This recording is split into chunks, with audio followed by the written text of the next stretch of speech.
জমিনের মধ্যে যে ব্যক্তি রব্বুল আলামিনের সাথে নাফরমানি করে, যে ব্যক্তি রব্বুল আলামিনের সাথে দুশমনি করে, রব্বুল আলামিন ওই ব্যক্তিকে কোরআন থেকে তাকে হেফাজতে রাখে, বিরত রাখে। ইতিহাসের কিতাবের মধ্যে পাওয়া যায় যে জমিনের মধ্যে বড় একজন বুজুর্গ ছিলেন, হযরত আব্দুল্লাহ দুরুসি রহমাতুল্লাহ আলাইহি। আবু আব্দুল্লাহ দুরুসি রহমাতুল্লাহ আলাইহি উনি 40,000 মুরিদের পীর ছিলেন। ওনার 30,000 হাদিস মুখস্থ ছিল। উনি কোরআনের হাফেজ ছিলেন। উনি একবার আবু আব্দুল্লাহ দুরুসি রহমাতুল্লাহ আলাইহি ওনার মুরিদদেরকে নিয়ে সফরে রওনা করলেন। হাঁটতে হাঁটতে খ্রিস্টানদের গির্জার সামনে গিয়ে দাঁড়ালেন। উনি ওখানে কিছু সময় দাঁড়িয়ে কি যেন ভাবলেন। আবার সামনে যখন সফর করতেছেন, হাঁটতেছেন, ওখানে গিয়ে দেখতেছেন খ্রিস্টানদের সুন্দর সুন্দর মেয়েরা পানির কূপ থেকে পানি নিয়ে বাড়ির উদ্দেশ্যে রওনা করছে, বাড়িতে যাইতেছে। আবু আব্দুল্লাহ দুরুসি রাহমাতুল্লাহ আলাইহি মেয়েদের দিকে তাকিয়ে বললেন, তোমাদের সাথে ওনার সাথে যে মুরিদরা ছিল, হযরত শিবলী রাহমাতুল্লাহ আলাইহি বলতেছে, হুজুর চলেন, আমরা আমাদের জায়গায় চলে যাই, চলেন। আবু আব্দুল্লাহ দুরুসি রাহমাতুল্লাহ আলাইহি ইশারা দিয়ে বলতেছেন, তোমরা চলে যাও, আমি যাব না। হযরত শিবলী রাহমাতুল্লাহ আলাইহি সবাইকে নিয়ে ইরাকের খানকায় চলে গেলেন। এদিক দিয়ে আবু আব্দুল্লাহ দুরুসি রাহমাতুল্লাহ আলাইহি খ্রিস্টান মেয়ের বাড়িতে চলে গেলেন। বাড়িতে গিয়ে ওই খ্রিস্টান মেয়ের বাবাকে বলতেছেন যে আপনার মেয়েকে আমি বিবাহ করতে চাই, আপনার মেয়েকে আমার সঙ্গে বিবাহ করে দেন।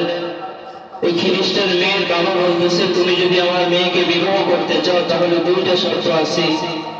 একটা শর্ত হলো তুমি 1 বছর জঙ্গলের মধ্যে সুতরাং রাখাল হিসেবে থাকতে হবে। 2 নম্বর শর্ত হলো মদিনার পোশাক খুলে দিয়ে রাখালের পোশাক করতে হবে।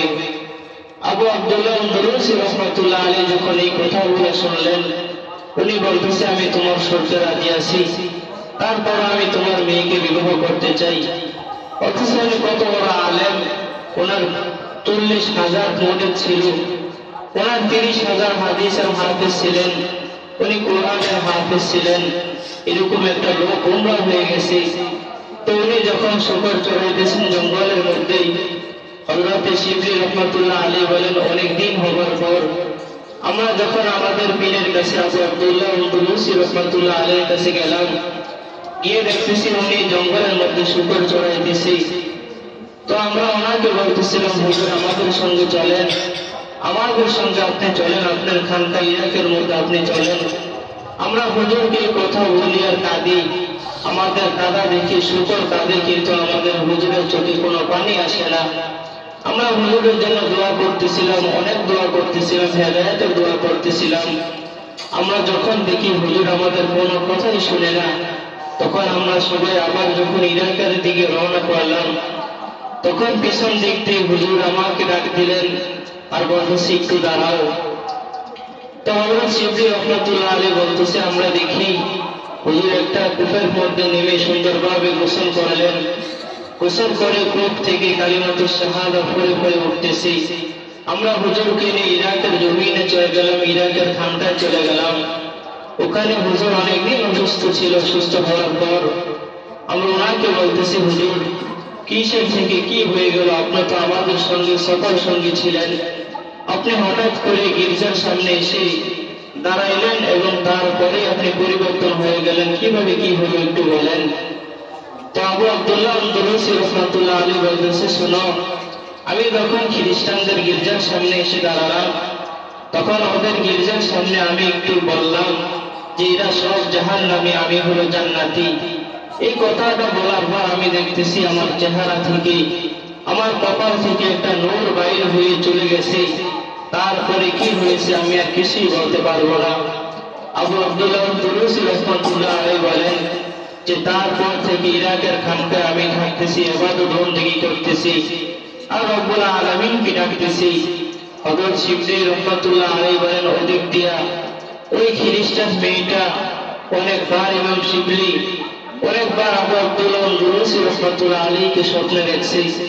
স্বপ্নে দেখার পর এক পর্যায়ে আমার বাড়ি ঘর ছেড়ে দিয়ে উনি ইরাকের মধ্যে আবু আব্দুল্লাহ দুরুসি রাহমাতুল্লাহ আলাইহির দরবারে এসেছে। এসে বলতেছেন, হুজুর আমি আপনার দরবারে থাকতে চাই, আমি আপনার কাছে থাকতে চাই। আবু আব্দুল্লাহ আন্দলুসি রহমাতুল্লাহ আলাইহি ওনার খানকার পাশে ওনাকে একটা ঘর বানিয়ে দিলেন, আর ওনাকে সঙ্গে সঙ্গে মুসলমান বানিয়ে দিলেন। মুসলমান বানানোর পর বলতেছে তুমি এখানেই থাকো, আর ওনাকে কয়েকটা ওজিফা দিলেন, উনি ওই ওজিফাগুলো আদায় করতেছি আর রব্বুল আলামিনের ইবাদত বন্দেগী করতেছি। আর আবু আব্দুল্লাহ আন্দলুসি রহমাতুল্লাহ আলাইহি খানকার পাশে উনি থাকতেছি। কিতাবের মধ্যে রেখে অনেকদিন যাবার পর ওই মেয়েটা অনেক অসুস্থ হয়ে গেল, এবং এই অসুস্থতার কারণে কয়েকদিন পর উনি মারা গেলেন, এবং কয়েক মাস পর আবু আব্দুল্লাহ আন্দলুসি রহমাতুল্লাহ আলাইহি মারা গেলেন। হযরত শিবলি রহমাতুল্লাহ আলাইহি বলেন যে কয়েক মাস পর আমি স্বপ্নে দেখি আবু আব্দুল্লাহ আন্দলুসি রহমাতুল্লাহ আলাইহি আর ওই মেয়েটা জান্নাতের মধ্যে ঘোরাঘুরি করতেছি, জান্নাতের মধ্যে থাকতেছি। তো কথা বলে এটাই বোঝা যায় যে রব্বুল আলামিন যখন কোনো মানুষকে গোমরাহ করে দেয়, রব্বুল আলামিন যখন কোনো মানুষকে হেদায়েতের রাস্তা থেকে সরিয়ে দেয়, আবার যখন ওই ব্যক্তি রব্বুল আলামিনের কাছে দোয়া করে, ওই ব্যক্তি যখন রব্বুল আলামিনের কাছে দরখাস্ত করে, রব্বুল আলামিন আবার তাকে হেদায়েতের পথে কবুল করে নেয়। এই জন্য দুনিয়ার মধ্যে আমরা বেশি বেশি কোরআনকে মহব্বত করা, কোরআনকে ভালোবাসা। রব্বুল আলামিন বলেন যার মধ্যে কোরআন আছে কোরআন থাকবে। দুনিয়ার মধ্যে আমি রব্বুল আলামিন তার সম্মানকে বাড়িয়ে দিব, শুধু তাই নয়, দুনিয়ার মধ্যে তার যা যা দরকার তার রিজিকের অভাব আমি দূর করে দিব, তার যখন যেটা দরকার আমি রব্বুল আলামিন তার সব কিছু ব্যবস্থা করে দিব। ইমাম বুখারীর উস্তাদ আহমদ বিন হাম্বল রহমাতুল্লাহ আলাইহি বলেন যে আমি রব্বুল আলামিনকে 99 বার স্বপ্নে দেখছি, আল্লাহ পাক রব্বুল আলামিনকে 99 বার স্বপ্নে দেখছি। আমার মনের মধ্যে একটা আশা আকাঙ্ক্ষা যে আমি রব্বুল আলামিনকে আরেকবার স্বপ্নে দেখবো এবং রব্বুল আলামিনের কাছ থেকে একটা প্রশ্ন জানবো। উনি রব্বুল আলামিনের কাছে দোয়া করতেছে, দরখাস্ত করতেছে, আল্লাহ আপনার সাথে তো আমার 99 বার সাক্ষাৎ হয়েছিল, আপনার কাছে আমি আরেকটা দোয়া করতেছি, দরখাস্ত করতেছি, স্বপ্নে যদি আপনি আরেকবার আমার সাথে সাক্ষাৎ দেন। রব্বুল আলামিন যখন আহমদ বিন হাম্বলকে আরেকবার স্বপ্নে যোগে সাক্ষাৎ করাইলেন, আহমদ বিন হাম্বল রব্বুল আলামিনকে প্রশ্ন করতেছেন, আল্লাহ আপনাকে আমি কিভাবে পাবো, আপনাকে আমি কিভাবে মহব্বত করবো, যদি একটু বলতেন তাহলে একটু ভালো হতো। তো রব্বুল আলামিন বলেন, হে আহমদ বিন হাম্বল শোনো, তুমি আমাকে কিভাবে পাইবে একটু শোনো। দুনিয়ার মধ্যে তুমি বেশি বেশি কোরআন তেলাওয়াত করো, যদি দুনিয়ার মধ্যে বেশি বেশি কোরআন তেলাওয়াত করতে পারো তাহলে তুমি আমাকে পেয়ে যাইবে, আমার সাথে তোমার মহব্বত হয়ে যাবে। তো আহমদ বিন হাম্বল রহমাতুল্লাহ আলাইহি বলতেছে, আল্লাহ আমি কি কোরআন বুঝে বুঝে করবো বা কিভাবে করবো আপনি একটু বলে দেন। তো রব্বুল আলামিন যেন বলে দেয়, হে আহমদ বিন হাম্বল তুমি যেভাবে পারো, তোমার যেভাবে মন চায় তুমি সেভাবেই কোরআন তেলাওয়াত করো, যেভাবে তোমার মন চায় যখন মন চায় তুমি সেভাবেই কোরআন তেলাওয়াত করো। কোরআন তেলাওয়াত করলে রব্বুল আলামিনের প্রতি ভালোবাসা বাড়ে, কোরআন তেলাওয়াত করলে ওনার প্রতি ঘৃণা জমে, কোরআন তেলাওয়াত করে রব্বুল আলামিন অনেক সম্মান বাড়িয়ে দেয়। শুধু তাই নয়, রব্বুল আলামিন বলেন যে আমি যে মাসে কোরআনকে অবতরণ করেছি, নাজিল করেছি, এই কোরআনের উসিলায় সেই মাসকে দামি বানিয়ে দিয়েছি। এই কোরআন আমি যাদের উপর অবতরণ করেছি, নাজিল করেছি, ওই মানুষগুলোকে আমি অনেক দামি বানিয়ে দিয়েছি। এই কোরআন যার মধ্যে আছে, যার মধ্যে থাকবে, কিয়ামত পর্যন্ত মানুষগুলো দামি হয়ে যাবে। হযরত আশরাফ আলী থানভী রাহমাতুল্লাহ আলাইহি সুন্দর একটা মেসেজ দিয়েছেন যে মানুষের মধ্যে যে কোরআন আছে, কোরআন থাকবে, ওই মানুষগুলো কিভাবে দামি একটু যদি খেয়াল করি তাহলে বুঝে এসে যায় যে মানুষ কিভাবে দামি কোরআনের কারণে। দেখেন, যদি দুনিয়ার মধ্যে যদি দেখা হয় কারো যদি মেয়ের বিবাহ হয় অথবা ছেলের বিবাহ হয়, তো ইমাম সাহেবের কাছে এসে বলে, ইমাম সাহেব আজকে আমার ছেলের বিবাহ, আপনি একটু বিবাহটা একটু পড়াইবেন। ইমাম সাহেব যখন বিবাহ করার জন্য যখন যায়, ইমাম সাহেব বিবাহ করানোর পরে, বিবাহ শেষ করার পরে, দোয়া করার পরে ওই ছেলের বাবা অথবা মেয়ের বাবা ইমাম সাহেবের হাতে কিছু টাকা দিয়ে বলতেছে, হুজুর কষ্ট পেয়ে গেলেন, অনেক কষ্ট করে আইছেন, এটা নেন, আপনাকে হাদিয়া দিলাম।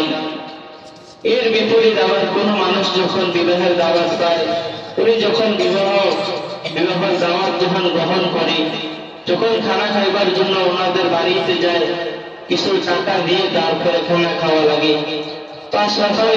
রহমতুল্লাহ আলী বলেন যে যার মধ্যে কোরআন থাকবে ওই মানুষটা দুনিয়ার মধ্যে দামি, আর যার মধ্যে কোরআনের ইলম থাকবে না, কোরআন থাকবে না, ওই মানুষ দুনিয়ার মধ্যে দাম থাকবে কিন্তু ওনার এত সম্মান থাকবে না, ইজ্জত থাকবে না।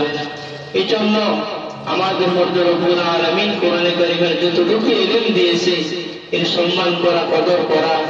রব্বুল আলামিন বলেন যে বান্দা, তুমি যখন কোরআনের ইলম পাইবা, কোরআনের সম্মান পাইবা, কোরআনের ইলম যখন পাইবা, কোরআনকে কদর করবা, সম্মান করবা, আমি রব্বুল আলামিন তোমার সম্মানকে বাড়িয়ে দেব। আর যদি দুনিয়ার জমিনে তুমি কোরআন পেয়েছো, সম্মান না করো, তাহলে আমি তোমাকে কিন্তু বেইজ্জতের ইজ্জতই দান করব।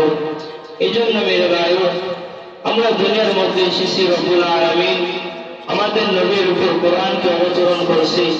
ওই নবীর উম্মত হলো আমরা বেশি বেশি কোরআনকে সম্মান করা চাই, কোরআনকে মহব্বত করা চাই।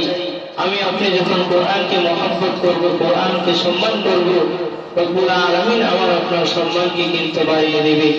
এই জন্য সবাই কোরআনকে মহব্বত করার, কোরআনকে ভালোবাসার তৌফিক রব্বুল আলামিন আমাদের